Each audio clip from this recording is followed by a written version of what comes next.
Дәл қазіргі мынау екі қолы қанға малынған, қылышынан қан тамып тұрған мына жауыз қанішер Тоқаевтық режим кезінде халық митингіге шықпайды, митингіге дайын емес. Және халықтың митингіге шыққанын бұлар күтіп отыр, халықты бытырлатып айдайды, айыппұл салады. Ал ол халықты жапа тармағай миллиондап шақыру дәл қазір қиын. Халық бір шыдар шегі болады, үзілетін кезі болады. Ана арқан үзіледі ғой, шет үзіліп арқаның бір тал жібі қалып ең соңында үзіледі ғой. Ана бір фильм бар жаңағы, түйе. Түйе үстіне ана жүкті салады, мына жүкті салады, ана жүкті салады, бәріне көтереді. Ауыр теңдерді салады, жәшіктерді салады. Түйе бидеп тұрады. Ең соңында жаңағы түйенің үстіне бір тал шөпті қойып кеп қалады. Ол сол максимал шегінде тұрған ана бір тал шөптің ауырлығын көтере алмай түйе құлайды. Қазақ халқыда түйе сияқты төзімді болып тұр. Не ауыр жүкті салсаң көтеріп тұр. Түйе шөлге де төзімді. Бір ай құмда жүреді су ішпей. Өркешіне май жинайды, майы ыдырап, қуатқа, қоректік заттарға айналады, және суға айналады. Қазақ та солай. Сөйтіп, ең соңында қазақты сол ауыр жүк салып, ең соңында жаңа түйенің үстіне бір тал жүктің үстіне бір тал шөпті қойған кезде шөгіп қалғаны сияқты, қазақта мұздатқышын ашқанда, холодильникті ашқанда ештеңке жоқ. Бала шырылдап отыр. Әке шеше ауру, әйелде жоқшылық, барар жер жоқ, басар тау жоқ. Ал сол ауылдың әкімі ұлы келіні қатыны тоқалы шайқап жүр. Өзінде енді өмір қалмады. Бұғанға дейін кеше аш болғанмен бүгін жұмыс тауып, бүгін аш болғанмен ертең жұмыс тауып, сөйтіп ілдәлдәлеп келе жатқан, енді ештеңке қалмай қалған кезде, мүмкіндік жоқ, ештеңке жоқ. Дәл сол кезде қазақ көтеріледі. Қаңтар солай болды. Себебі көлікке жағатын газ көтерілді. Кім көтерді? Ешкім білмейді. Құлыбаев? Мүмкін Құлыбаев. Себеп Құлыбаевқа Дариғаның таққа келген ұнамайды. Құлыбаевқа Назарбаевтың билігі ұнамайды. Құлыбаев міне сол қаңтар қырғынның артында тұрған бірден бір от жағушы болуы мүмкін. Неге? Қайрат Сатыбалдының жаңағы фанат діни сектасының күшті қуатты екенін Құлыбаев біледі. Құлыбаев миллиардер. Сол Құлыбаев қазір міне мұртын балта шаппай Тоқаевтың қасында отыр. Сотталды ма? Жоқ. Қатыны сотталды ма? Жоқ. Анау көңілдесі сотталды ма? Бүкіл Қазақстандағы бүкіл мұнайдың тендерлерін анау шетелде тұратын, Англияда тұратын көңілдесі алады. Ол жаңағы қатыннан бала туғызды алып ашық тұрады Назарбаевтың кезінде. Сотталды ма ешкім? Жоқ. Іс қозғалды ма? Жоқ. Неге? Дәл қазір Құлыбаев пен Тоқаев одақтас болып отыр. Сатыбалдыны түрмеге тығу шын ба өтірік па? Егер шын болса, Құлыбаев тұр артында. Себебі Құлыбаев, Назарбаевтық кланның ішінде билік таласы, ішінде Тоқаев екеуі одақтас болып отыр. Ал Тоқаев неге Құлыбаевты аман сақтап отыр? Қанын сорып отыр. Себеп Құлыбаевтың ақшасының қайнар көзі болған біраз өндірістер Қазақстанда. Ол Дариға ұқсап қаша алмай отыр. Ол саудаласып отыр. Ол тіке Путин арқылы Тоқаевпен сөйлесіп отыр. Себеп Құлыбаевтың Путинмен тіке байланысы туралы анау 2005-2006 жылы әңгіме болады. Қайрат Сатыбалдының Путинмен байланысы туралы әңгіме болады. Путин Қайрат Сатыбалдыға Назарбаевқа қоңырау шалып, ана ініңді тыйсаңшы. Ана інің дұрыс болмай жүр соңғы кезде. Орыстарға қатты шүйлігіп жүр дегеннен кейін Қайрат Сатыбалды Мекке мен Мединеге барып 2 жыл жоғалып кеп, Мекке Мединеден келгенде жаңағы діни сектасының көсемі болып шыға келеді. Міне. Ал сол заманда Путинмен тіке байланысып отырған адамдар бар. Сол заманда. Сол Құлыбаев. Себеп Құлыбаев Путинге өзінің табысынан беріп отырды. Путинді бағып отыр. Ал Путинге де Қазақстанда бәрін реттеп отыратын адам керек. Ал қазір сол Путиннің құлы Тоқаев, онымен одақтас болып, өзіне ұнамаған кландарды бірге жаныштасып отыр. Яғни ештеңке өзгерген жоқ. Былайша айтқанда, сен қойсың қазақ.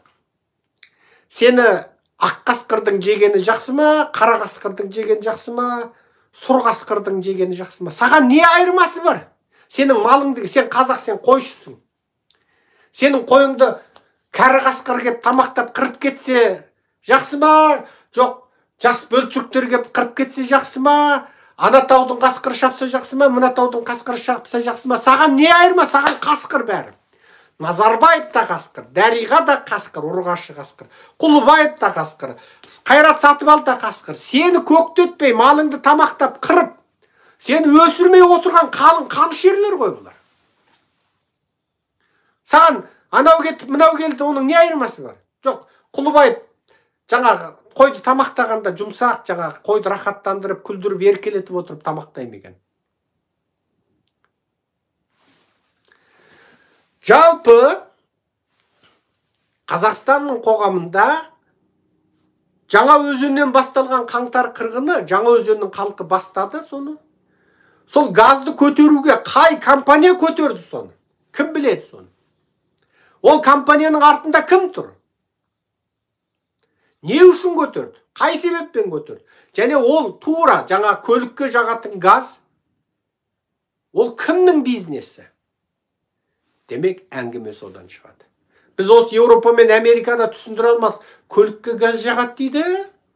Көлікке газ жағасыңдар ма сендер? Я, кедей елдерде, мынау сіздер өндірген, Америка, Германия, Жапония өндірген көлікті біз өзгертіп, мына қытайский техникалар бар. Содан мына бензин жоқ па, сәлеркі жоқ па? Бар бензин, бірақ қымбат. Сіздер мұнайлы елсіздер. Я, мұнайлы еліміз, бірақ бензин біздік емес. Атаның бензині.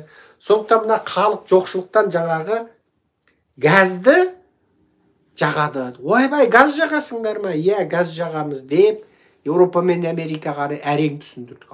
Деп.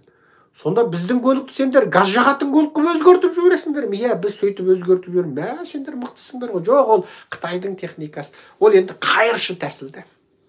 Ол және қауіпті технология. Қайыршы тәсіл.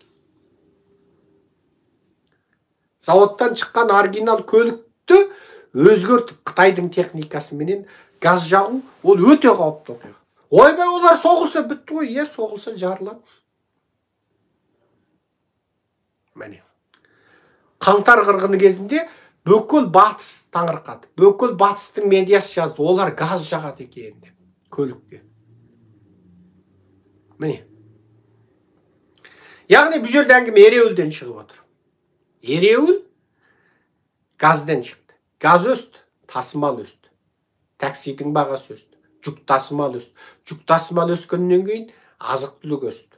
Азық-түлік өскеннен кейін әйелдер наразы болды. Азық-түлік өскеннен кейін еркектер наразы болды. Неге? Газдың бағасының өсуі тікелей бүкіл тұрмыстық қиыншылыққа алып келді. Бүкіл сол көлікке қатысты нәрсенің бәрі өскен кезде халық көтерілді. Сондықтан халықты ереуілге шақыру үшін халықты сол ереуілге мәжбүрлейтін бір факторлар керек. Ол халқым ереуілге шығыңдар деп саяси бір нәрсемен, ұранмен халық шықпайды. Шықпайды ешқашан. Халық соған мәжбүр болғанда ғана шығады. Біз Еуропа емеспіз. Біздің халқымыздың саяси сауаты америкалықтар сияқты, кем дегенде мына Украина сияқты, немесе кем дегенде Шығыс Еуропа сияқты, немесе Корея, Жапония сияқты, не Тайвань, Сингапур сияқты демократиялық елдердің, немесе демократияға жақын елдердің деңгейінде емеспіз. Біздің халқымыз ереуілге шығу үшін біздің халқымызға бір мәжбүрлік керек. Жаңағындай бағаның өскені сияқты, немесе басқада бір заттар сияқты мәжбүрлік керек. Халық шарасыздан, өздігінен ешкім шақырмаяқ, ешкім саяси лидер ұран тастамаяқ, халық жан бағыс үшін соған барады. Немесе бір-ақ күнде Қазақстанда ұнды жоқ қып тастау керек. Халық отыру керек, ұн жоқ. Міне. Бір-ақ күнде Қазақстанда ет нарығын бірақ бүкіл етті тасып алып кету керек. 31-33-тегі аштық кезінде тасып алып кеткен. Немесе Қазақстанда тағы да сол Құлыбаевпен сыбырласып па газды көтеру керек. Сондай бір механизм болғанда көтер. Егер қазақ халқының бүгін жейтін бір тістем наны болса, қазақ халқы ешқашан менің бір тістем наным бар, бірақ ертең не жейтінін білмейді, бүгін көтерілмейді. Ертең бір күн бала шағасымен аш отырса, қазақ тағы көтерілмейді. Неге? Кешегі жеген нанның күші бар, әл аштықтан бұралған жоқ. Ертесі күн. Үшінші күні. Алдыңғы күні нан жеген едім. Енді айты, оғанға дейін нан жеп келдім бәлен жыл. Міне 40-қа келдім, 40-қа дейін нан жеп келіп, тірі келдім деп көтерілмейді. Оның ары күні аштық өтіп, шегі шұрылдап, баласы жылағанда, соның өзінде 50% қазақ енді тірлік жасамасам, мына бала шағамды қырып алады екем деп көтеріледі. 50%. Ал 50% Құдай басқа салды деп жуынып, тақаратын алып, ол дүниеге дайындалады. 31-33 жылы қалың қазақ 4,5 миллион қырылып, бүкіл анау Жезқазғанда, анау Оралда, бүкіл Ақтау, Атырауда, Ақтөбеде, бүкіл Түркістан, Қызылорда, Шымкент, Жамбылда, бүкіл Өскемен, Семейде, Қарағанды, Жезқазғанда қынадай қырылып қалды. 4,5 миллион қазақ. 4,5 миллион қазақ қырылып қалды. Түңліктері ашылмай қалды.